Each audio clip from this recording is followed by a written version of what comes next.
I'm gonna be real with you. You do not need a lot of money to travel more. If you have been saying, oh, I'm gonna travel more once I get more money, this video is for you. I'm gonna actually show you how to build a travel budget from scratch, even if things feel a little bit tight for you.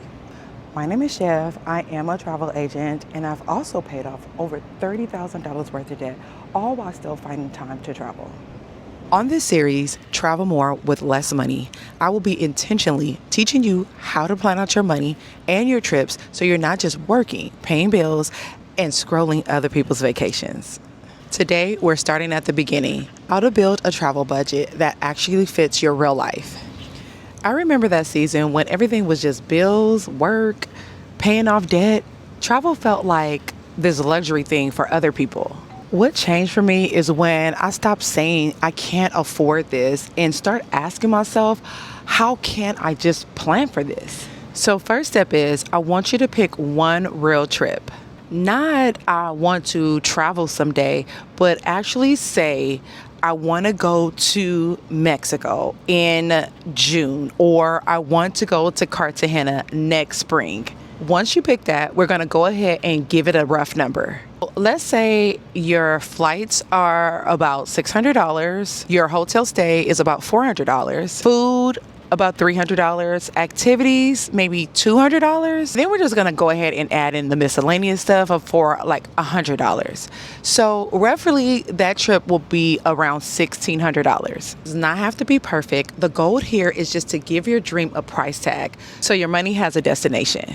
We take that big number and we break it down. If your trip is $1,600 and you want to go in the next 8 months, $1,600 divided into 8 is roughly about $200 a month.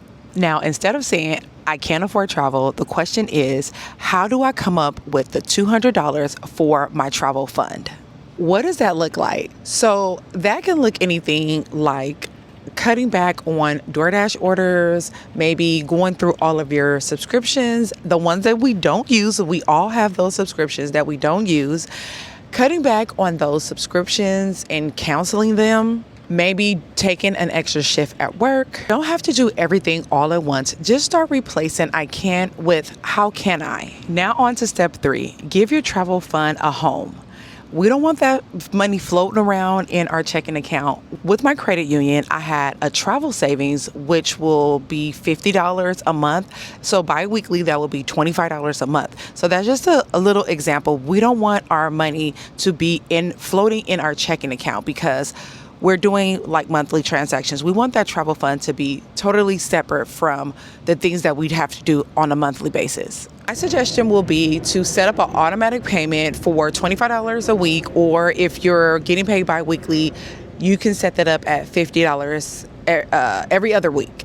Once you start seeing your money grow, you're gonna change your mindset to I'm not broke, I am funding my trip.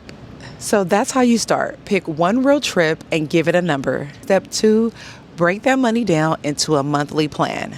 Step 3, give your travel money a separate home. Then step 4, make trade-offs that supports your goal. And if you need help with pricing and making sure your budget match your reality, I am a travel agent and I'll be happy to help you with that.